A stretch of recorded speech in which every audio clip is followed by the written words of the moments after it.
Welcome to Martin Survival. Today I am going to show you in depth in exactly how to process leg sinew.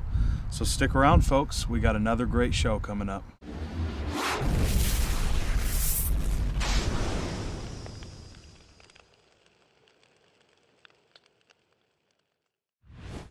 Alright, so welcome back. Now as you can see across this cowhide we have a variety of different items, both natural and modern, that I am going to use to essentially make a yew-wood sinew-back bow. But before I go into processing the sinew, I want to show you and kind of go over some of the tools that I'll be using in today's video. So the first thing is a modern day item. This is just a pair of pliers that I'll be using to process the sinew. I'll be using it specifically for removing the outer husk on this sinew, and I'll go over that a little bit later on into this video. The next item is my hammer stone. And honestly, a smooth round stone like this is highly overlooked in today's day and age. In reality, a lot of primitive cultures and past cultures use this and relied upon a simple tool such as this for everyday living. And I've used this for processing foods such as mesquite, acorns, palo verde, yucca seeds, chia seeds, making an acorn mush. I've used it for processing different natural pigments. You can still see we have red pigment still embedded into the stone. I've used this for hammering in tent stakes and tent poles. I've used it for flint knapping, and essentially today I will be using it to process this leg sinew. So quite a bit of uses regarding this tool. And again, you know, it's a small things that we overlook in today's day and age. So moving on, we have Knox gelatin hide glue. And this is just about as close as you can find to 100% hide glue that's sold in small businesses. So the only difference between this and 100% hide glue is this is food grade, meaning they have removed some of the bacteria that's found in hide glue, thus making this safe to consume without us getting sick from it. So some folks will use it for making cakes, making jellos, and other folks will even use it in coffee to make it a little bit thicker. But when combining this hide glue with our sinew, we get a really strong and durable natural adhesive due to the animal byproducts and the proteins that are mixed together so well. Moving on, we have backstrap sinew, and again, this comes from the white-tailed deer, and this stuff was used for hundreds and hundreds of years.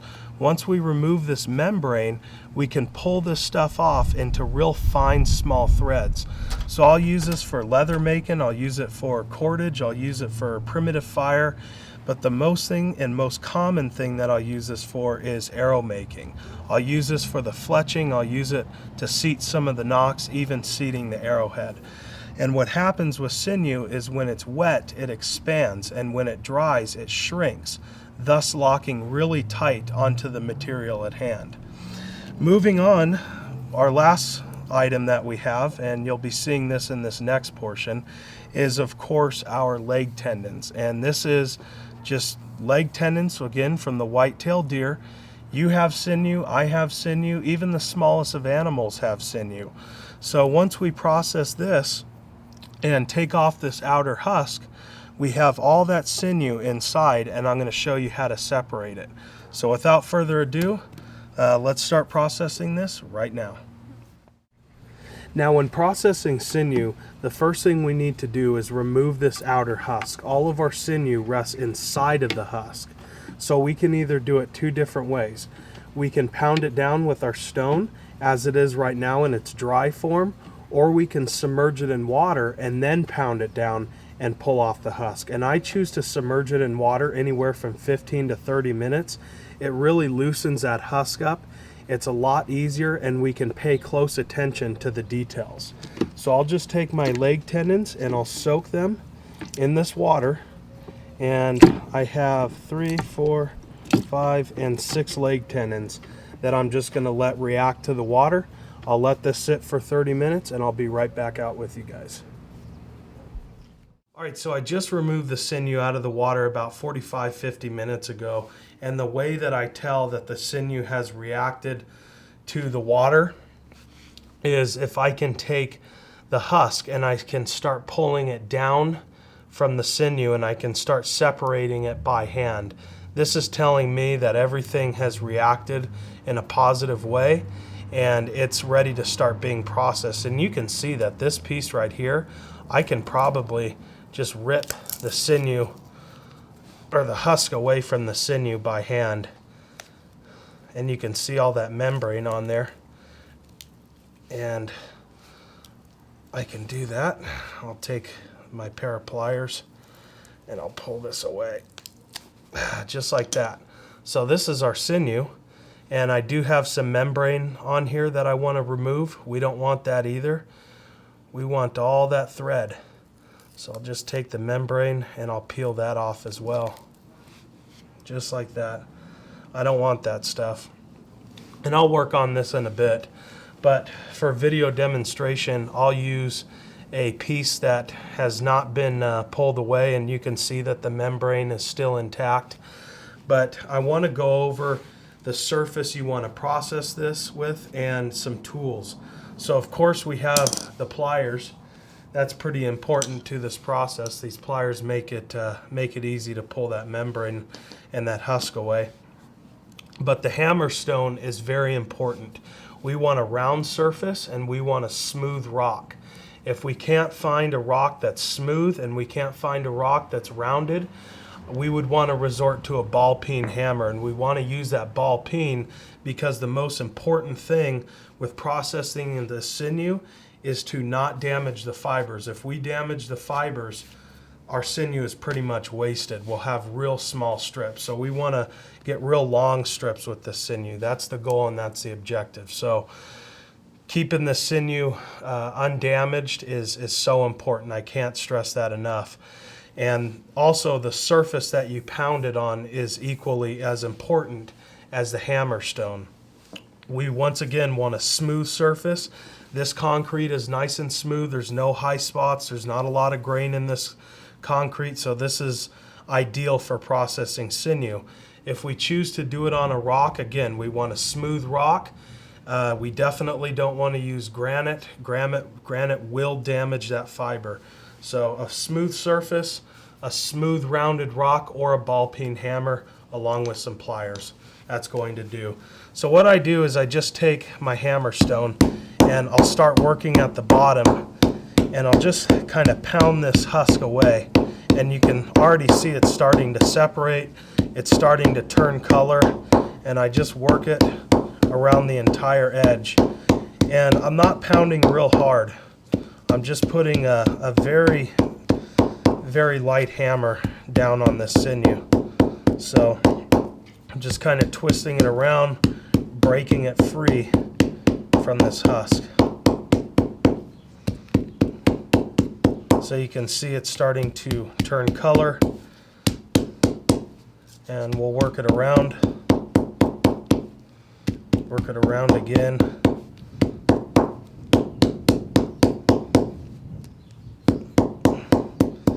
And when we get to these tips where it starts to fork off, this is where we really want to pound light. We don't want to put a lot of pressure down. So I'm just kind of letting the rock do the work for me.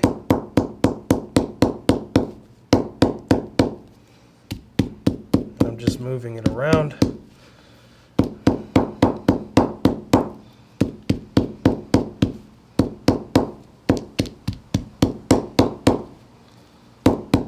Okay, so now you can see that the husk is starting to peel away. So I might not even have to use my pliers for this piece right here. And I'll just again remove that membrane. We don't want that. And at this point I'll just slip it down and you can see where that fork is at. And this is why I say you do not want to put a lot of pressure down here, because this will just pull freely. Just like that. So here's the husk. This is the stuff we don't want to use, so I'll set this to the side. And this is our sinew. That's where all that thread is. And I want to check my sinew, make sure there's no membrane on it. This piece is looking really good. That other piece I'm going to have to work on, and I'll check the other pieces as well. And I just want to kind of inspect it, make sure everything's going good. So I have a little bit of membrane right here. No worries, I'll just pull it off. All right, so here we go. 6 leg tendons. And at this point, I am going to let this dry for a couple of days. It's not saturated, that's important. We do not want to ruin the natural adhesive of the sinew. We just use that water enough to loosen up that outer husk. So we're looking good, and just the feel and the look of this is going to process real nice. I'll be back in a couple of days, folks.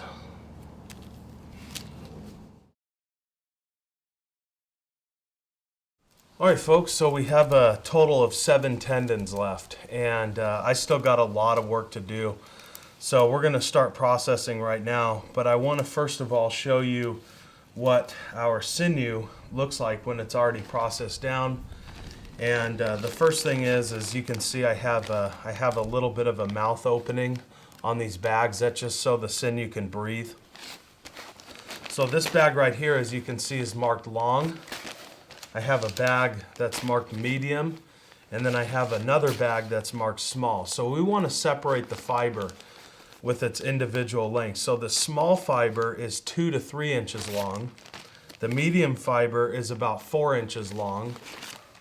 And the long fiber is anywhere from 6 to 9 inches long. And I'll show you how our fiber should look. So with the long fiber, you can see we have these nice long thin strips. And that's what we want with all of our fiber. We want to process this down to about the size of dental floss. So you can see how small that is. It's nice and fine. And again, this is going to work extremely well on the back of my U-wood bow. So hopefully the bow survives. But that sinew will definitely add a lot of strength to the back of it, so that's a good thing. Now without further ado, let's go ahead and start processing. What I do is I grab 2 tendons and I just process both tendons at the same time. So I'll work on this tendon, then I'll work on this tendon.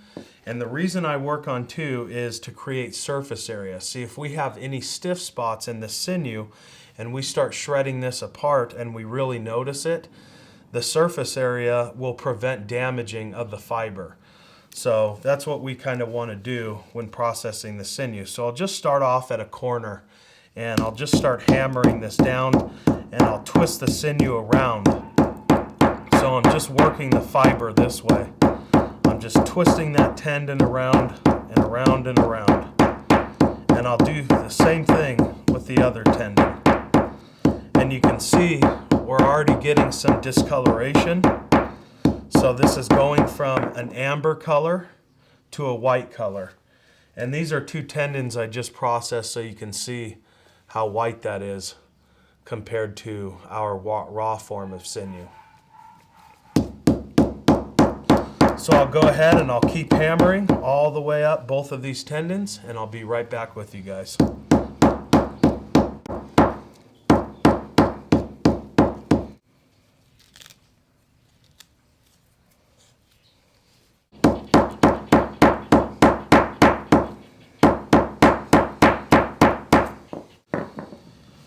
Now both of these tendons are nice and pounded down, and what I've done to this one, as you can see, I kind of tore the tips up top.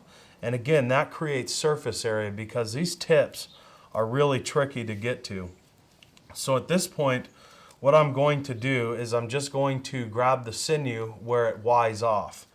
And again, you can see it Y off on its raw form too. So you can see side by side what they look like. This is nice and white in color, and this still has its amber color, of course. So I just take the tips and I just pull, and I'm going to rip apart right down in the center. So at this point, I am going to again further process this. So I'm just going to do some real light hammering. I want to be real careful at this point because I'm starting to expose those fibers more and more, and I don't want to damage them. So I'm just going to do a real light hammer on both of them again. Now all of this powder that you see on the ground, you just want to kind of scoop it up and set it to the side. because that's good stuff. That's hide glue right there.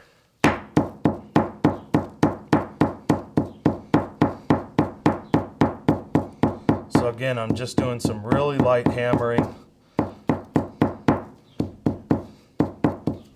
And I'm feeling the tendon, and I'm feeling where some of the stiff spots are. And that's where I'm going to focus at.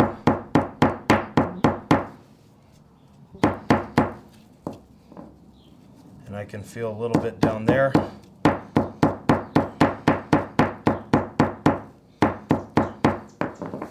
And then I'll just kind of loosen up the fiber a bit. Same thing with that. And then I'll grab it right in the center at this point. I don't want to start at the top because, again, we want to shred this nice and evenly. So I'll just grab it right in the center and pull apart and pull down. And then I'll do the same thing. Start in the center, pull apart. And all I'm doing is processing this down so you can see what it looks like. Do the same thing with this tendon. Right in the center and pull down.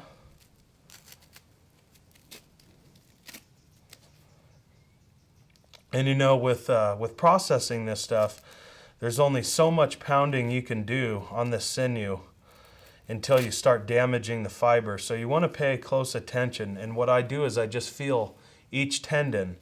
And this stuff is soft, but again, I can still feel a little bit of stiffness at the tip. So I'll just do some real minor hammering. And actually just that little bit worked out that spot right up top. And I'll do the same thing. I'll feel this tendon. And this one's nice and soft. So I'll just kind of tear this right down the center. Same thing with this one. I got a little bit of stiffness going on here.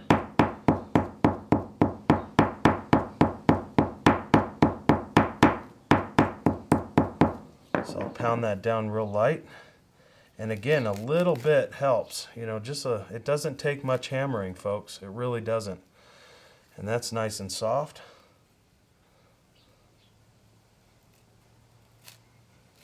So I'll tear that apart.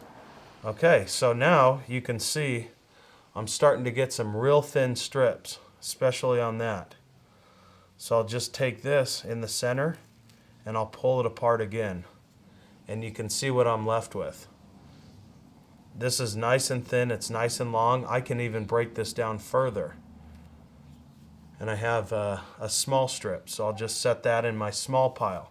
And that's how you process sinew. So you'll just break this down in individual piles. So this one right here, this is a nice long thin strip, but I'm starting to get thick up at the top.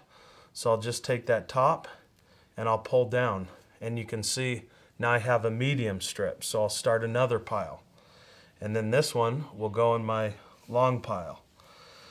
And that's all that's to it, folks. You know, again, this is it's just time consuming. You know, it's this stuff takes a lot of time, and it does take it takes a lot of effort to do so. But the end result, you know, putting this on the back of a bow or using this for an atlatl, some of the wrappings, you'll have not only a really strong, durable bow that's going to last you a long time, but if you use it on an atlatl, it works very well. So can use this on leather products. Again, a lot of uses for sinew. And I can even process this down further. So I'll just take it in the center, and I have a small piece. Put that in my small pile. And then I have a long piece. So there we have it. That is how to process sinew.